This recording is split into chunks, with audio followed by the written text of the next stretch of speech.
This is Theology Bits, a ministry of Central Lutheran Church, Eugene, Oregon. I'm Pastor Ben. This week, we continue in our series on the Psalms. This is our fourth installment, and once again, it's not about Psalm 4, it's the fourth in our installment on the Psalms. And we've been talking in general categories, and the reason we're doing that is just so it helps us understand what are the Psalms, how can we understand them, and what ways do we read them? It's not meant as a hard and fast rule, but it's because we want to find the richness of the theology in the Psalms. Most people can experience the Psalms, but sometimes can miss the message. And this week, we're looking at wisdom Psalms. And wisdom Psalms are very different from the Psalms that we talked about earlier. We talked about Psalms of praise, Psalms of lament, Psalms of thanksgiving. But wisdom is a little different. In fact, some people wonder, were these in fact used in worship?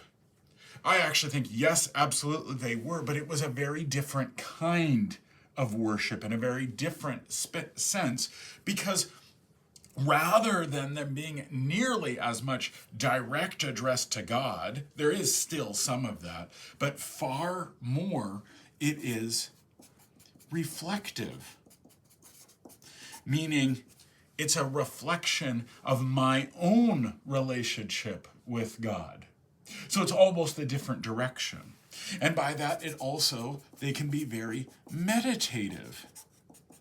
And then, more than anything, didactic teaching something. And so it's a very different thing. That's why some people have wondered, is it really used for worship? I think absolutely, but it is showing us a different space and kind of worship.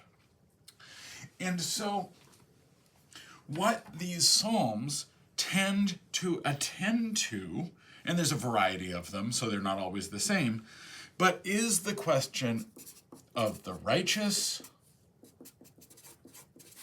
and the wicked. Meaning, the Psalms do recognize there are those who are right before God. That's all that means, righteous. It's not an overtly spiritual word. In English, it's almost only used spiritually, but it just means those who are right, in a right relationship with God, and those who are not. Wicked is a English word that has a very negative connotation. In this case, it's just, are you right with God or are you not? And that could be you're not right with God because deliberate opposition to God, or it can mean you're simply unrelated to God at all, meaning maybe you're not in Israel. You don't have that thing. You have other religions, and so on. And so it's going to look at these two things, and it's going to try to address, how do we understand this? Because there's the typical way that we would want to understand this, and you can find it in the Bible, say in the Deuteronomistic history, which is from the book of Joshua, really through the end of 2 Kings, where we would expect that if you are right before God, that you'll be politically successful. If you're not right before God, then you would be politically suffering, or so doing well and doing poorly is almost like a litmus test for your relationship with God. And there was a kind of structure of covenant that could be understood in that way. The wisdom Psalms often know that idea of covenant, but then are struggling because that typical relationship doesn't really seem to be working. And instead, we have something atypical going on. It turns out that those who are doing well and doing poorly seem to have nothing to do at all with whether one is righteous or not righteous. And sometimes it feels like if someone is unrighteous, they're more likely to succeed. But very frequently, the wisdom Psalms are addressing this of, actually, there's no rhyme or reason at all. And it seems so difficult. And so it's very experiential in that sense. What's the experience we're all going through? And then how does that fit? Well, the focus is going to be on usually on Torah, especially in Psalm 1, Psalm 19, and Psalm 119. 119 being that very lengthy psalm. Many people know of it due to its length more than its content.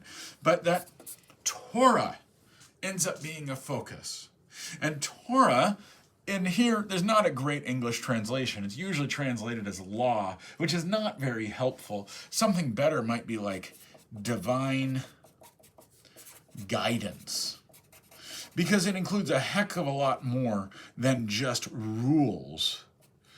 And instead, it has to do with all the ways God relates with Israel. And so there's a diagram sometimes presented like this. This comes from Martin Jaffe. There is God. There is Israel. Anything that ties the two together is Torah. And you could put the arrows both ways. Both the way Israel responds to God, but also the way God communicates with Israel.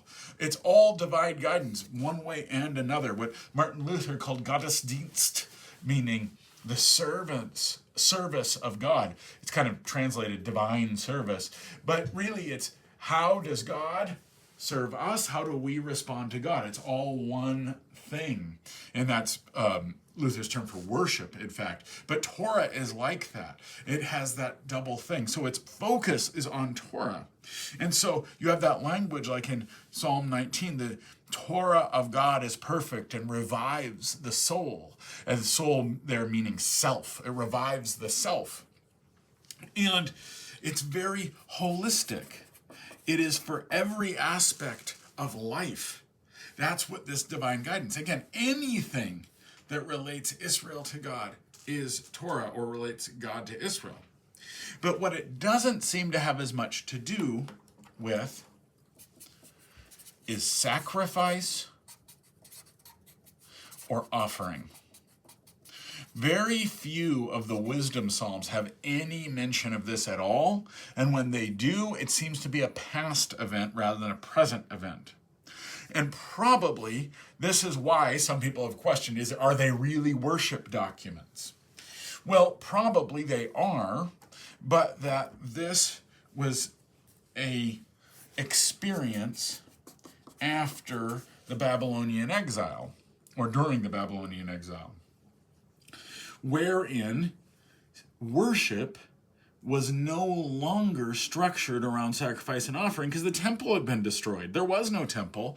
And then when they rebuild it, yes, there's a temple you can do sacrifices, but most people don't even come back. They're all in diaspora. And more than that, the concept of sacrifice and offering as the primary way of worship has changed. Instead, Torah becomes the focus of worship. And so much of the wisdom psalms are as much about worship as study of Torah, driven them too far away to draw a line between there. But worship as study, that this is a new avenue for how we worship God. You think about the way Ezra, it's actually in the book of Nehemiah, but it's the priest Ezra, who stands in the center of the community and reads Torah as a religious act, and all the people come round and worship them. Torah grounds community. Much of the wisdom is about community, and it's less a transactional relationship with God, that if I'm right with God, then it's going to go well. If I'm not, it's going to go poorly. And instead is a holistic experience of community together. Take, for example, Psalm 19. Psalm 19 has three distinct parts. One is about Torah, one is about creation, and one is about community, meaning one is just about what Torah is, one is about the creation, meaning creation of the world, God's creation, and then about community. Who am I? How does God speak to us through Scripture, through Torah? How does God speak to us through creation? And creation is the one talking. And then how does God speak to us through us? See, it doesn't provide easy answers. That's one of the key aspects of wisdom theology. It's not about easy answers. It's about community discernment together. And that it really becomes about what is this covenant between God and Israel, and who are we and who is God? What's our identity? And so this is a kind of psalm that is saying the harder the answer, and it often does not come to a conclusion to answer that question. If it was easy to answer, we would have already answered it. But instead, a stronger sense of who we are and who God is. And so it is really addressing what is the reality of life that we are facing and the reality of God who we're in relationship with. This is a very different kind of psalm and a different kind of worship than we've seen in several of the other psalms we've considered. Stay tuned for more on different ways to approach the Psalms in the Hebrew Bible. This has been Theology Bits. I'm Pastor Ben.